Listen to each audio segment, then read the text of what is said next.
Magandang gabi po sa ating lahat at muli welcome sa ating online prayer meeting. Sa gabing ito tayo po ay patuloy na magpupuri at aawit sa ating Panginoon.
Ang pinapalang oras ng pananalangin sa pagtitipon sa Panginoon natin.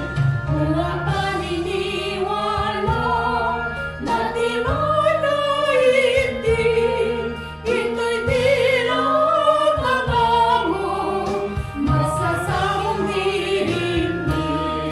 Masayang oras ng pananalangin, lunasan ang pagbago ng puso'y nalalangin.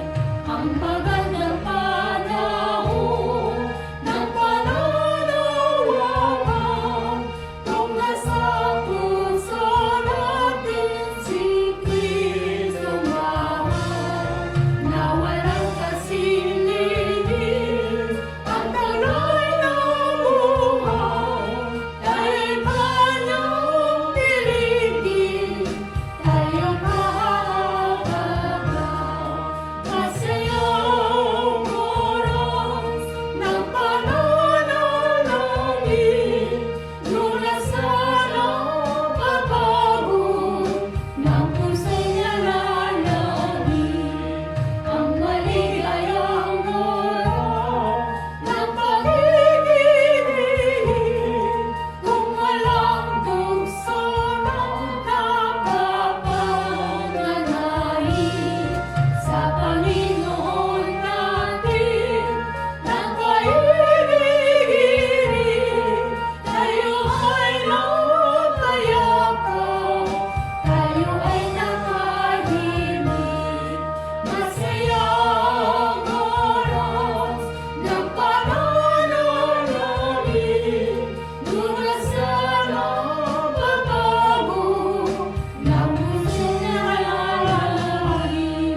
Sa mayamang oras ng pangangalawa, tayo'y tiwalanan sa Kanya'y tatanggap ng mga biyaya niya at mga paglinga na hindi matatapos at hindi mawawakas. Masayang oras ng pananalangin, lunasan ang pagbago ng puso'y nalalangin.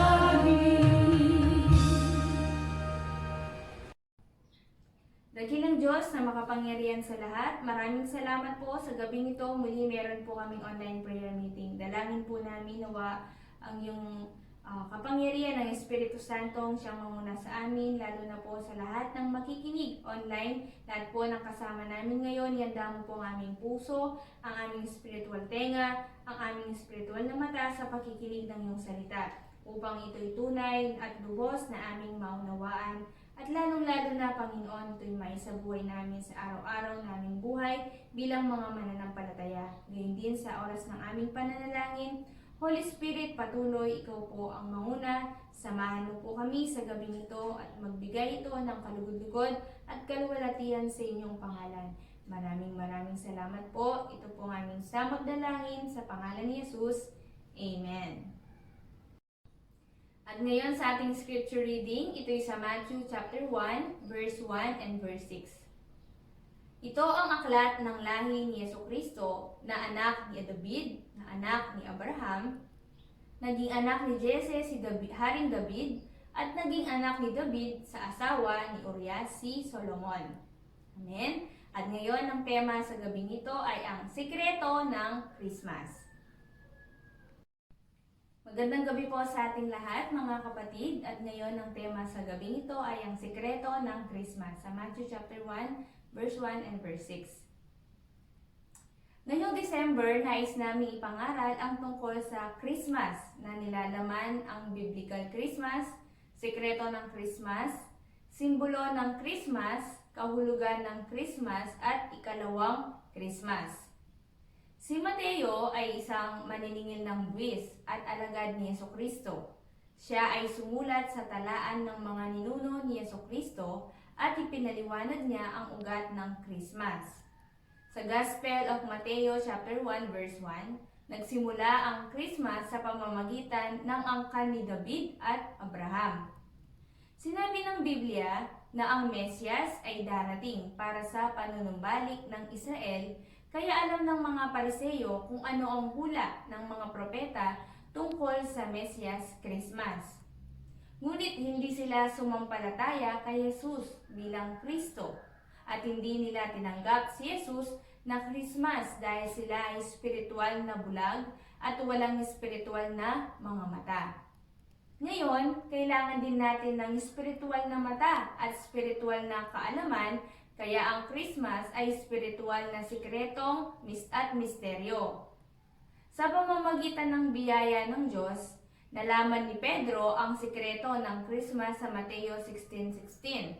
Si Jesus ang Kristo na ibig sabihin ay Mesyas. Pinatotohanan ng Biblia na ang isang Mesyas ay si Jesucristo. Sa gayon, mayroong Christmas para sa atin. Pinakita ng Diyos ang sekreto ng Christmas sa bayan ng Bethlehem. Kaya ang mga anghel ng Panginoon ay nagpatotoo at niluwalhati ang Diyos para sa Mesyas na dumating sa mundo upang iligtas ang mga makasalanan. Ito ay kaluwalhatian ng Christmas. Anong sikreto ng Christmas? Ito'y SC means the secret of Christmas. Kaya number 1, itong sikreto ng Christmas ay dumating bilang hari. Verse 6 kay David. Naging anak ni Jesse si Haring David at naging anak ni David sa asawa ni Urias si Solomon. Sa talaan ng mga ninuno ay nagsisimbolo na hari. Sa Matthew chapter 1 verse 1, pinakita ni Mateo ang tungkol sa Christmas sa talaan ng mga ninuno. Kaya ang Christmas ay nagmula kay Haring David at Haring Solomon na nagsisimbolo na isang ipinanganak na walang hanggang hari. Ito ay kaluwalhatian ng Christmas. Sinabi ng mga magi ang Christmas ay pinanganak bilang isang hari ng Judea. Kaya sa Matthew chapter 2 verse 2, na nagtatanong nasaan ang ipinanganak na hari ng mga Hudyo.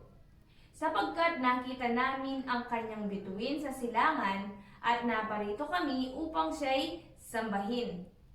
Nakita ng tatlong magi ang isang dakilang bituin at kanilang sinundan ang bituin. Ito ay tanda na isang hari ay ipinanganak. Kaya kanilang hinanap ang isang sanggol na hari ng Judea. Sa oras na iyon, sila ay nagtanong kay Haring Herodes kung nasaan ang ipinanganak na hari ng mga Hudyo. At pagkatapos ay nag-alay na handog na ginto kay Jesucristo. Ito ay nagsisimbolo na si Jesus ay hari. Ito ay dakilang kagalakan ng Christmas. Amen. Amen. Ang mga tao ng Israel ay pumasok sa Jerusalem sa Lucas chapter 19 verse 38 na sinasabi, mapalad ang hari na dumating sa pangalan ng Panginoon, kapayapaan sa langit at kaluwalhatian sa kataas-taasan. Nang si Jesus ay pumasok sa Jerusalem, maraming mga tao ang sumigaw at nagpuri na si Jesus ay hari ng Israel. Kaluwalhatian at mapalad ang Panginoon dahil ang hari ng Judea ay dumating. Kaya ang Christmas ay nagkaroon ng hari ng Judea. Pinatotohanan ng anghel na ang Christmas ay pinanganak na isang hari ng Israel. Kaya sa Lucas chapter 1, verse 32 and 33. Siya'y magiging dakila at tatawaging anak ng kataas-taasan at ibibigay sa kanya ng Panginoong Diyos ang trono ng kanyang amang si David. Siya'y maghahari sa sambahayan ni Jacob, magpakailanman at hindi magwawakas ang kanyang kaharian. Sa aklat ng Revelation, si Jesus ay hari ng mga hari. Kaya sa Revelation chapter 19 verse 16, at siya'y mayroon isang pangalang nakasulat sa kanyang damit at sa kanyang hita, Hari ng mga hari at Panginoon ng mga Panginoon. Amen? Kaya apply natin, ang Christmas ay kamangha-mangha araw dahil siya ay isang Mesyas. Ibig sabihin, si Jesus ay ang Kristo at ang mapayapang hari. Siya ang namumuno sa atin ng payapa at kanyang dinurog ang ulo ng dyablo. Amen? Si Jesus ay nagtagumpay kay Satanas ng sanglibutan sa pamamagitan ng muling pagkabuhay mula sa patay. Kaya ngayon, sabihin natin, Merry Christmas! Merry Christmas! Amen! Amen. Pangalawa, ito'y sikreto ng Christmas, ito'y bilang saserdote. Sa Matthew chapter 1, verse 1 and verse 2. Ito ang aklat ng lahi ni Jesucristo na anak ni David, na anak ni Abraham, naging anak ni Abraham si Isaac, naging anak ni Isaac si Jacob, at naging anak ni Jacob si Juda at ang mga kapatid nito. Sinulat ni Mateo ang pangalan ni Abraham at Isaac na naging anak ni Abraham sa talaan ng mga ninuno ni Hesukristo. Bilang isang ama ng pananampalataya, si Abraham ay lumitaw na ama ng mga bansa na sumunod sa salita ng Diyos Ama. Kaya sa Hebreo chapter 11 verse 8, sa pananampalataya si Abraham nang tawagin ay sumunod upang pumunta sa isang lugar na kanyang tatanggapin bilang pamana at siya'y pumunta na hindi nalalaman ang kanyang pupuntahan. Bilang saserdote, inialay ni Abraham si Isaac bilang handog sa verse 17. Sa pamamagitan ng pananampalataya nang subukin si Abraham, ay kanyang inihandog si Isaac. Siya na tumanggap ng mga pangako ay handang maghandog ng kanyang bugtong na anak. Inialay ni Abraham si Isaac bilang handog, kaya si Abraham ay tulad ng saserdote. Inihandog niya ang kanyang anak ayon sa utos ng Diyos. Ang sikreto ng Christmas ay ang sanggol na si Jesus bilang handog at saserdote. Ngunit hindi alam ng mga Hudyong Israel na ang Christmas ay pinanganak bilang saserdote at isang handog para sa makasalanan. Sinabi ni Jesus, maari kong patawarin ang kasalanan ng paralitiko sa Matthew chapter 9 verse 6.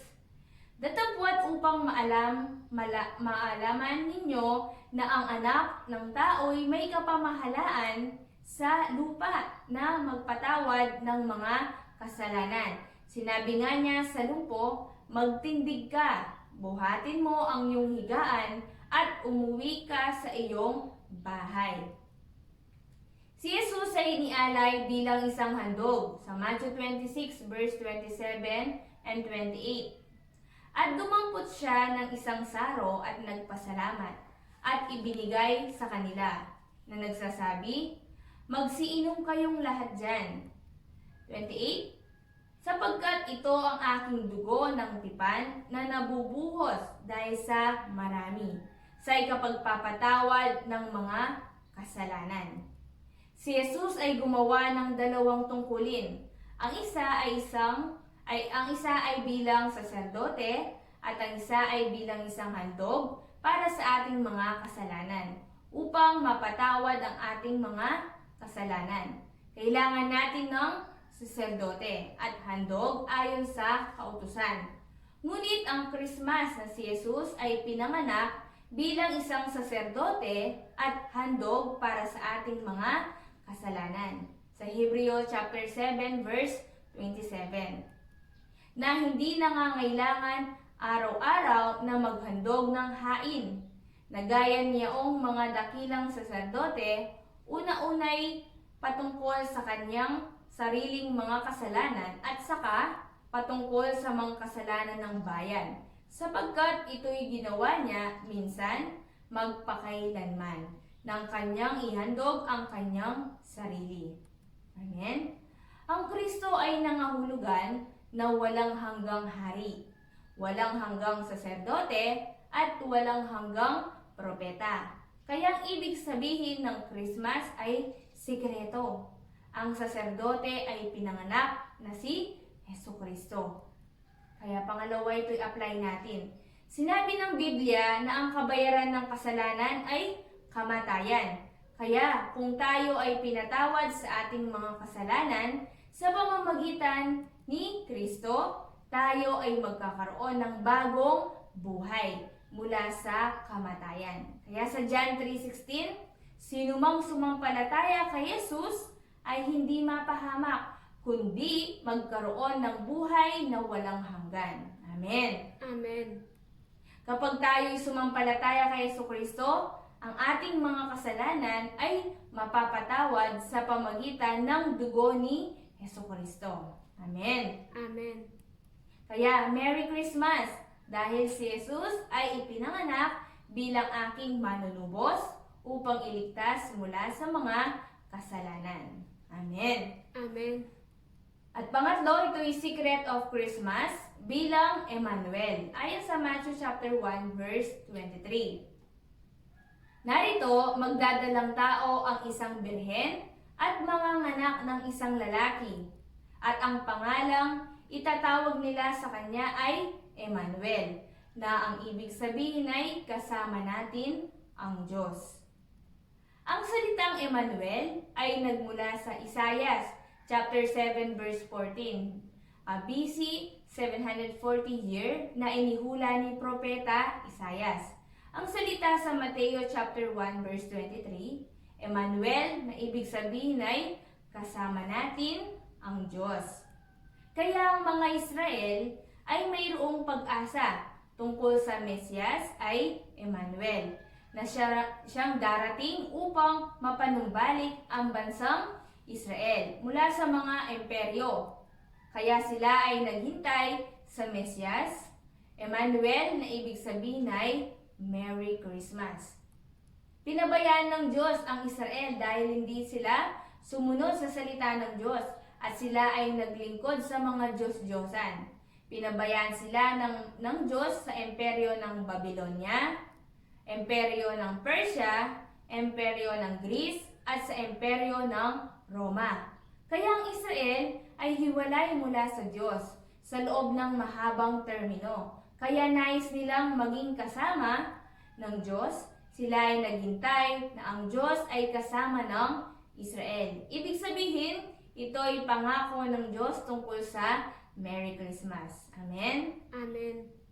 Sa pamamagitan ni Propeta Isaias, kung walang Diyos Ama, wala ng pag-asa at kasiyahan. Pangalawa, ito'y pangako ng Emmanuel. Sinabi ni Jesus sa John chapter 15 verse 5, Ako ang puno ng ubas, kayo ang mga sanga, ang nananatili sa akin at ako'y sa kanya ay siyang nagbubunga ng marami. Sapagkat kung kayo'y hiwalay sa akin, ay wala kayong magagawa. Ang tao ay hindi masaya dahil ang ating ninuno ay sina Adan at Eva, na hindi sumunod sa salita ng Diyos. Kaya ang tao ay hiwalay mula sa Diyos. At pagkatapos ay dumating ang kamatayan sa tao, kung kaya ang mga tao ay kahabag-habag. Ang Diyos ay mabuti dahil binigay ng Diyos sa atin ang isang pangako. Ito ay Emmanuel, kasama natin ng Diyos. Amen? Amen. Ito ay Merry Christmas. Sino ang kasama ng Diyos? Kasama ng Diyos sina Adan at Eva, kasama ng Diyos sina Enoch, Noe, Abraham, Moises, David at Daniel. Amen? Amen.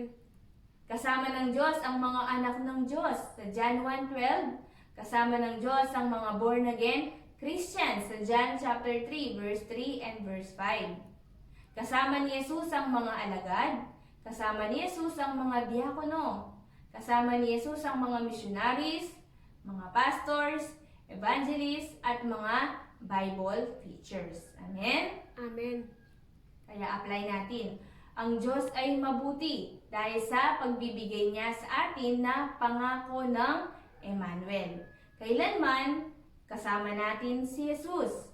Saan man tayo pumunta, kasama natin si Jesus. Ano man ang ating panalangin, siya ay sasagot sa ating mga panalangin. Amen? Amen. Emmanuel ay Merry Christmas. Amen. Amen. Kaya sa ating conclusion, Merry Christmas, brother and sister. Ang Christmas ay sikreto sa lumang tipan, spiritually, ngunit sa bagong tipan, pinakita ng Diyos na ang Merry Christmas ay para sa plano na kaligtasan ng Diyos at dahil sa pag-ibig ng Diyos sa atin. Amen? Amen. Ating tanggapin ang Christmas bilang aking tagapagligtas. At siya ay walang hanggang hari ng kapayapaan. Siya ay walang hanggang saserdote at walang hanggang handog para sa pagpapatawad ng ating mga kasalanan. Amen. Amen. Merry Christmas! Si Jesus ay pinanganak bilang aking Emmanuel. Kasama natin ang Diyos. Ngayon, ito ay generation ng pandemic COVID-19. Kaya tayong lahat ay nasa mahirap na sitwasyon, physically at spiritually. Ngunit, tayo ay lumapit sa salita ng Biblia. Doon ay mayroong pangako ng Diyos at daan ng tagumpay. Sa makatuwid, tayo ay magkakaroon ng Merry Christmas and Happy New Year. Amen? Amen. Amen. Ngayon, tayo ay manalangin. Panginoon, maraming salamat po muli sa gabing ito. Kami po ay nakarinig ng salita ng Diyos. Ito'y sikreto ng Christmas. Alam namin sa iba, hindi nila naunawa ng tunay na kahulugan ng sikreto ng Christmas, Panginoon. Pero kami, mga nakarinig ng salita ng Diyos, tunay nga po si Kristo, Jesus ang Christmas, na siyang dumating, na siyang Mesyas, na aking tagapagligtas. Kaya kami magpasalamat patuloy, O Lord, sa buhay na ipinagkaloob mo sapagkat ang Diyos ay mabuti. Ipinagkaloob mo ang Christmas na ito na si Jesus sa aming mundo upang iligtas ang kaming mga makasalanan. Salamat, Panginoon, sa pangako na Emmanuel. Alam namin, kasama namin ang Diyos, kasama namin si Jesus at ang mga salita sa Biblia. Kaya naman patuloy kami po'y magpupuri, magpapasalamat sa biyayang ito, Panginoon, na aming natanggap. Gayun din na naman pong masamang sitwasyon, mahirap, alalahanin namin ito'y Emmanuel. Maraming salamat po muli sa gabing ito. Ito po ang aming samot dalangin sa pangalan ni Jesus. Amen. Kaya nawitin po natin ang pag-ibig ng Diyos bago po tayo manalangin.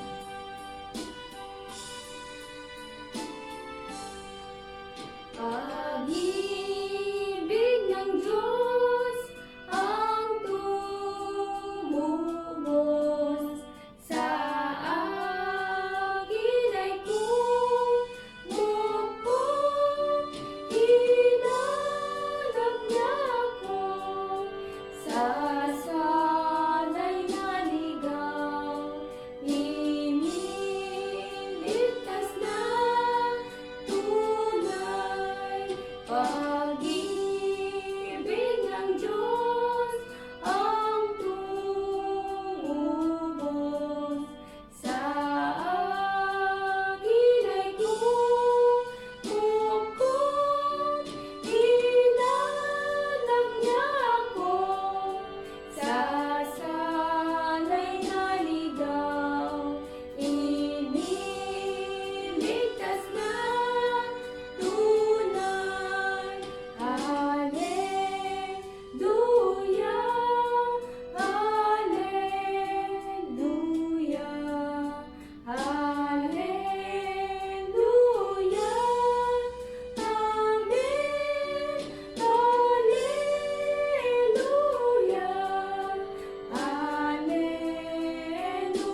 Ngayon tayo po ay isang-samang manalangin.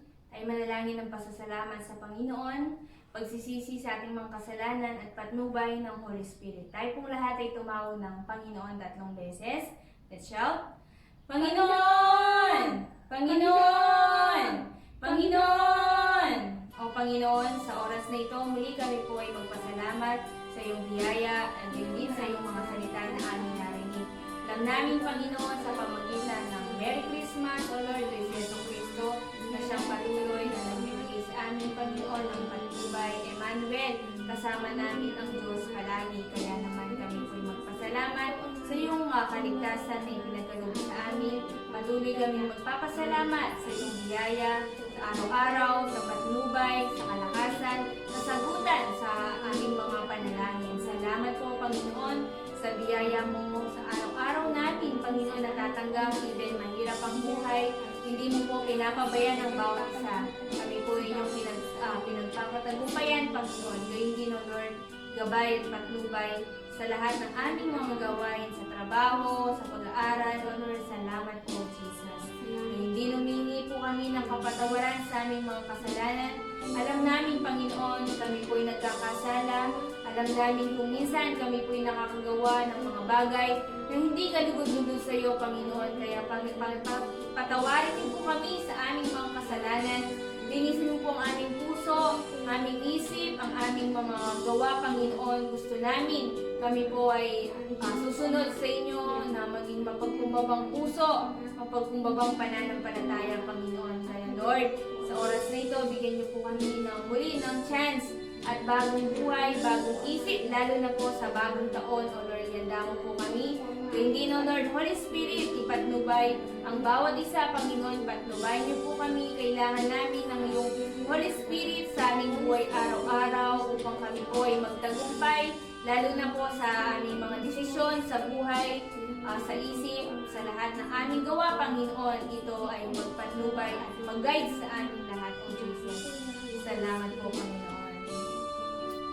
Tuloy tayong manalangin, pray for MPC Ministry, sa ating BMPC, daughter churches, sa lahat po ng ating mga pastors, kina Pastor Hermie, Pastor Junine, Pastor Eric sa Olongapo, ito yung sa IMPC.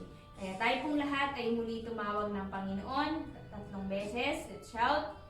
Panginoon! Panginoon! Panginoon! Panginoon, na muli sa oras na ito, kami po ay magpasalamat dahil sa buong taon, kami po yung pinatnubayan sa aming MPC Ministry. Sa loob ng isang taong ito, Panginoon, alam namin marami pong mga naging pagsubok, maraming mga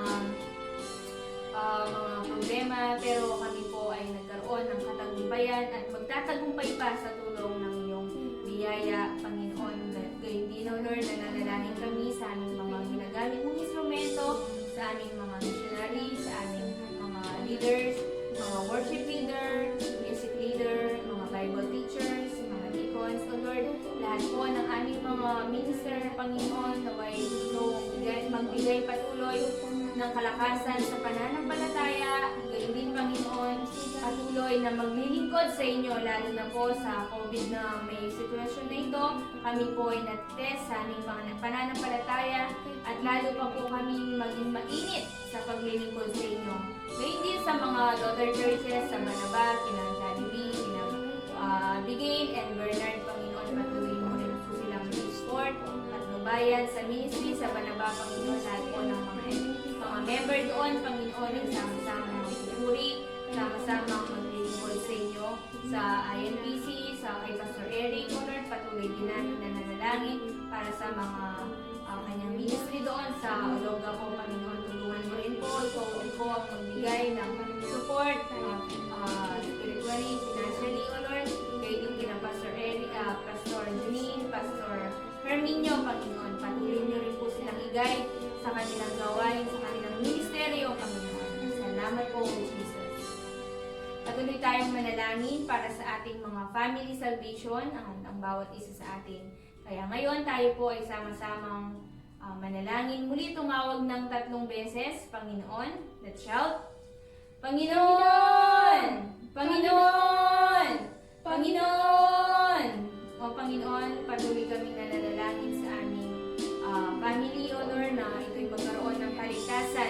Alam namin, Panginoon, ang bawat isa sa aming mga pamilya ay hindi pa po mananampalataya. Ang iba sa kanila hindi pa tumanggap kay Jesus. Kaya nawa sa oras na ito, Panginoon, dalangin po namin, touch mo po ang kanilang mga puso, kanilang mga isip, Panginoon, manumbalik sa inyong mga salita.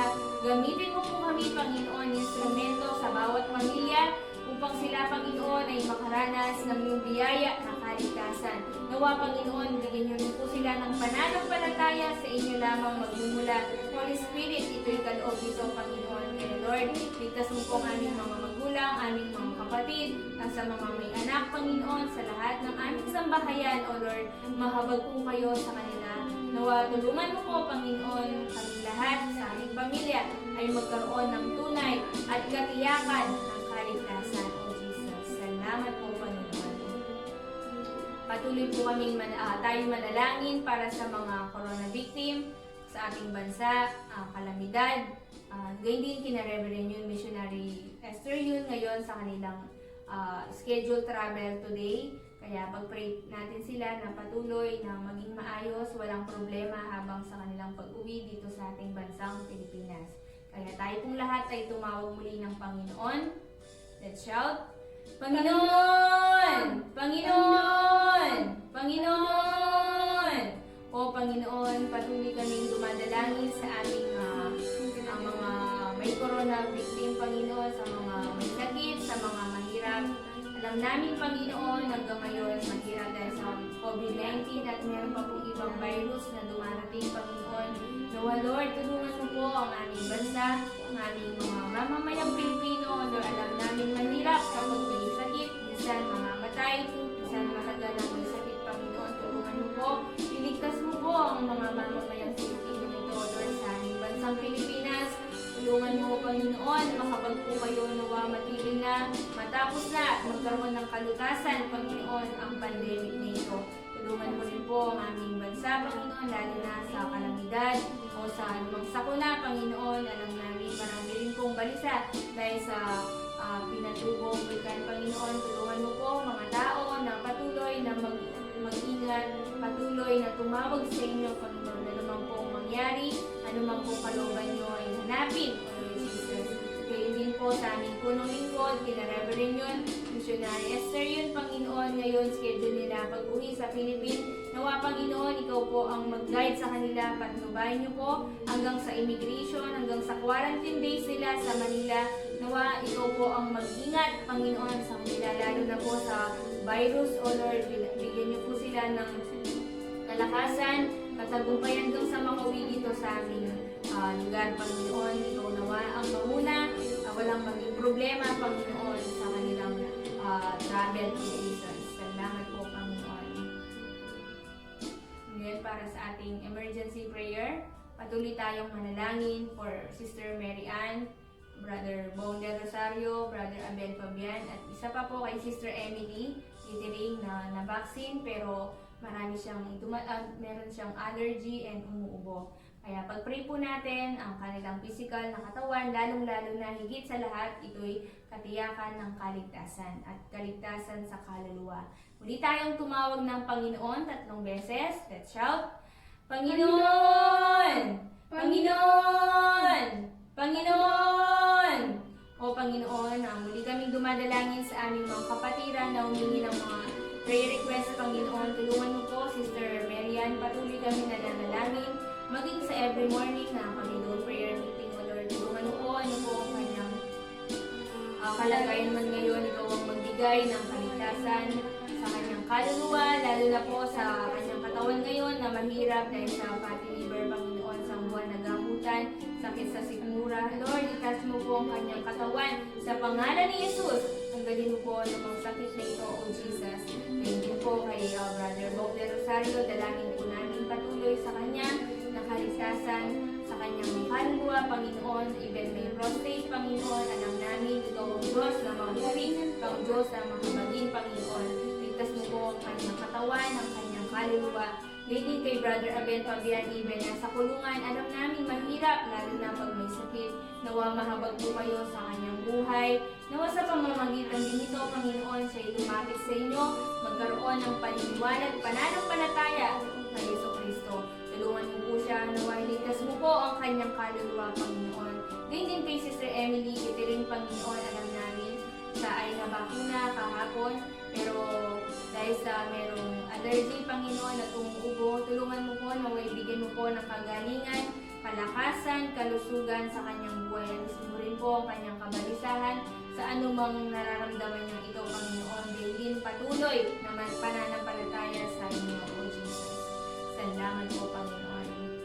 Continue to pray for NPC Youth College sa kanilang pag-aaral, mga high school, mga children, elementary, sa kanilang pag-aaral online, and then modular, at nawa ito'y magkaroon ng katagumpayan, lalo na karunungan at pagtitiis. Pag-pray din natin ang ating mga senior members, sina Sister Biring, Sister Anong, Brother Boy, Sister Edith, lahat po ng ating mga matatanda, Sister Juanita, lahat ng mga matatanda members, Sister Pina, lahat po ng mga may sakit o may karamdaman na mahina sa pangangatawan. Tayo po ay tumawag muli ng Panginoon 3 beses. Let's shout, Panginoon! Panginoon!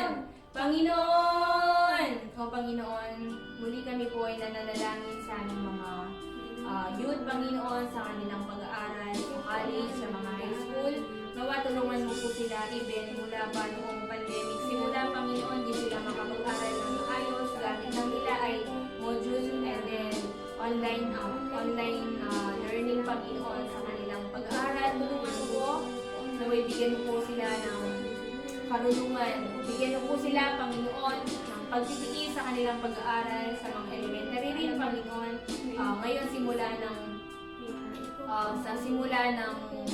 school year, next year, O Lord, nawa, bigyan mo po ng maayos at matagumpay na pag-aaral ng aming mga kabataan at ang mga bata, Panginoon. Tulungan mo sila.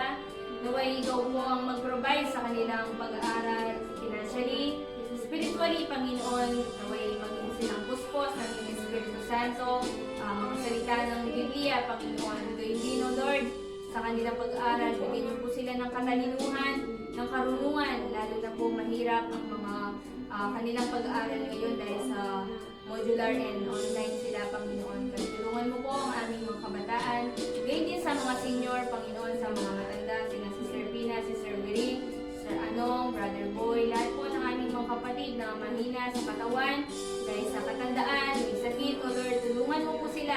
Alam namin kayo po ay nagtagumpay sa sanlibutan, gayon din kami na mga anak mo ay patuloy na magtatagumpay sa pamagitan ng iyong tulong ng iyong Espiritu Santo. Kaya pagkaloob mo po sila ng karunungan, patuloy na 4K, Panginoon, kalakasan, kalusugan, araw-araw, O Jesus. Salamat po, Panginoon. And then sa last nating prayer, continue praying for Korean missionaries, gayon din sa ating NPC road problem. Muli tayong tumawag ng Panginoon. Let's shout, Panginoon! Panginoon! Panginoon! O Panginoon, muli kaming dumadalangin para sa aming mga Korean missionaries. Alam namin, marami po ang mga missionary sa iba't ibang bansa, hindi lamang sa Philippines, sa iba't iba pa pong mga lugar, probinsya dito sa Pilipinas, Panginoon. Tulungan mo po lahat ng aming mga manggagawa, Panginoon, mga missionaries, lalo na sa aming mga missionaries, sa pamagitan nila, ginagamit mo para sa mabuting balita. Ligtas mo po sila, Panginoon, sa anumang pandemic. Mahirap man ngayon, O Lord, ikaw nawa ang magbigay ng kaginhawaan, magbigay ng kalinga, pagtulong, Panginoon, protection sa pandemic, O Lord. Tulungan mo rin po ang aming problem hanggang ngayon sa MPC Road, Panginoon. Ano pong kalooban nyo sa daan ito sa Church, O Lord, nawa, ikaw nawa ang magbigay, Panginoon, ng kalutasan, lalo na po sa mga tao naroon, na ikaw nawa ang magbigay, Panginoon, ng tunay na solusyon, Panginoon, sa daanan na ito. Anong kalooban mo, hanapin namin, Panginoon, patuloy kaming mananalangin, maghihintay at magtitiis ng Jesus. Salamat po, Panginoon. Dakilang Diyos, maraming salamat po sa gabing ito. Salamat sa iyong mga salita, lalo na po sa buwan na ito. Ito ay Christmas season. Kami po ay magpasalamat dahil sa alam namin tunay, sikreto ng Christmas. Kaya kami po ay patuloy na magpapasalamat dahil sa iyong biyaya, always Emmanuel, sa lahat ng oras kasama namin ng Diyos. Ano man problem, anumang daanan pang mga problema, tukso, alam namin kami po yung magtatagumpay. Patuloy, ingatan mo po kami sa buong linggong ito, sa lahat ng aming mga kapatid, Panginoon, lagi namin panghawakan ang iyong mga salita araw-araw. Salamat po muli, ito po ang aming samot dalangin, sa pangalan ni Jesus, Amen.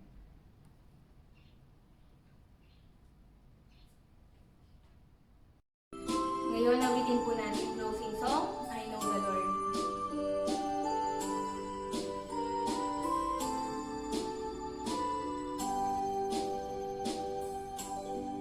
I know the Lord has made a way for me. I know the Lord has made a way for me. So I live for Him each day in the things I do and say. I know the Lord has made a way for me. I know the Lord will answer soon our prayer. I know the Lord will answer soon our prayer. So I live for Him each day in the things I do and say. I know the Lord will answer soon our prayer. Alam kong may magagawa ang Diyos. Alam kong may magagawa ang Diyos. Kung ako'y magtatapat, sa Kanya'y maglilingkod, alam kong may magagawa ang Diyos. Alam kong diringgin ng Diyos ang samong ko. Alam kong diringgin ng Diyos ang samong ko. Kung ako'y magtatapat, sa Kanya'y maglilingkod, alam kong diringgin ng Diyos ang samong ko.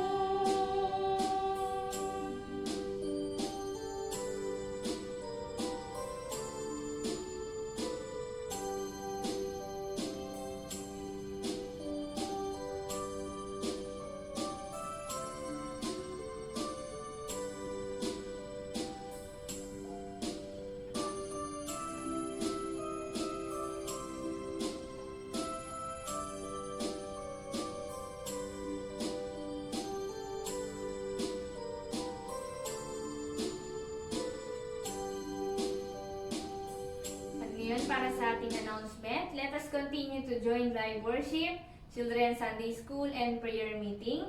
And Dawn prayer meeting every morning, 5 o'clock a.m. Pray for church ministry and BMPC. Pray for Corona victim, president, and frontliners. Godly attitudes for online service. Bible reading and Bible quiz tomorrow, 8 a.m. Yun lamang po. Again, God bless you and to God be the glory. Magkita-kita po tayo on Sunday worship service. Amen.